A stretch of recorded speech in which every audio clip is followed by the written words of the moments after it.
Bienvenue sur Page à Page et merci d'être au rendez-vous pour un nouvel épisode. Publié en 1988, Mathilda est l'un des romans les plus célèbres de Roald Dahl, maître incontesté de la littérature jeunesse britannique. À travers l'histoire d'une petite fille prodige dotée de pouvoirs télékinétiques, Dahl livre un récit à la fois drôle, émouvant et profondément critique des abus d'autorité, qu'ils soient familiaux ou scolaires.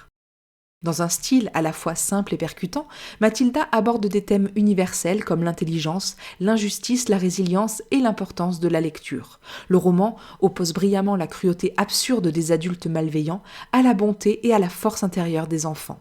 Portée par une galerie de personnages marquants, de l'inoubliable Mademoiselle Trunchbull à la douce Mademoiselle Honey, Mathilda est bien plus qu'un simple conte pour enfants. C'est une ode à l'esprit critique, à la curiosité et à l'émancipation. Mathilda est une petite fille très intelligente, mais cela ne surprend pas sa famille. Pour ses parents, le fait qu'elle soit toujours en train de lire ou qu'elle puisse faire des calculs mentaux rapides est une source de moquerie. Pour eux, la meilleure chose à faire, c'est de regarder la télévision et d'arnaquer leur concessionnaire de voitures d'occasion. Mais tout change lorsque Mathilda entre à l'école. Elle a 5 ans, mais son niveau d'éducation dépasse déjà les attentes de son institutrice, Miss Honey. Celle-ci n'hésite pas à proposer à Mathilda de passer dans une classe supérieure, ou du moins de recevoir des cours particuliers. Mais cette proposition n'est acceptée ni par les parents de la fillette, ni par la directrice de l'école, Mademoiselle Trunchbull, qui déteste les enfants. Malgré ce refus, Miss Honey reste sur ses positions. En classe, elle s'efforce de proposer à Mathilda le matériel et les activités qui lui permettront de développer ses talents et son intelligence. Un jour, la directrice décide de prendre en charge la classe de Mathilda. Cela terrifie les enfants qui ont déjà vu à quel point elle peut être cruelle.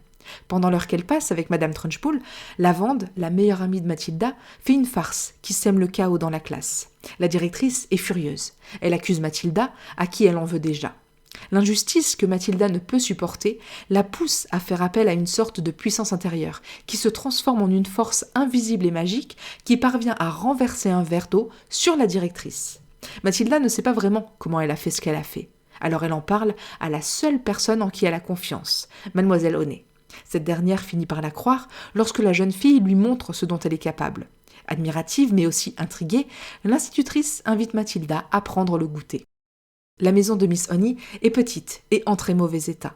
Mathilda lui demande pourquoi elle vit dans un tel endroit, et son institutrice lui répond qu'elle n'a pas le choix. Elle est orpheline, et sa tante, qui s'avère être la directrice justement, a abusé d'elle dans son enfance et l'a privée de son héritage. Alors Mathilda décide qu'elle va perfectionner ses pouvoirs, afin de sauver Miss Honey, et tant qu'à faire, débarrasser l'école de la tyrannie de la directrice. Après une semaine d'entraînement, Mathilda se sent suffisamment sûre d'elle pour mettre son plan à exécution. Lorsque la directrice revient dans la salle de classe, Mathilda fait bouger une craie toute seule et écrit un message de menace à la directrice sur le tableau noir. Dans ce message, elle se fait passer pour le fantôme de son frère, le père de l'institutrice Honey. Elle ordonne à Trunchbull de laisser sa fille tranquille et de lui rendre ce qui lui appartient. Effrayée, la directrice s'évanouit et disparaît le lendemain.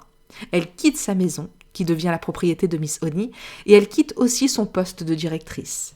L'école est désormais un lieu calme, où les enfants viennent joyeusement, sans craindre les punitions et les tortures. La situation de Mathilda s'améliore également. Elle passe en classe supérieure pour apprendre davantage et se rapproche de Miss Honey. C'est à elle qu'elle raconte que ses pouvoirs ont disparu, mais cela semble normal. Son esprit est maintenant occupé et elle reçoit la stimulation dont elle a besoin. Un après-midi, Mathilda apprend que sa famille déménage en Espagne. Les activités illégales de son père ont été révélées au grand jour et ils doivent s'enfuir. La protagoniste ne veut pas partir et demande à ses parents la permission d'être accueillie par Miss Honey. Ils acceptent et l'institutrice reçoit Mathilda avec l'amour et la reconnaissance qu'elle mérite. Et c'est tout pour ce résumé de Mathilda de Roald Dahl. Merci beaucoup de l'avoir suivi. Pour aller plus loin, je vous invite à découvrir notre résumé complet et détaillé de l'œuvre, toujours sur tonlivre.fr. Et si vous avez aimé ce programme, n'hésitez pas à nous laisser la meilleure note et à vous abonner pour accéder à tous nos futurs épisodes. À très vite!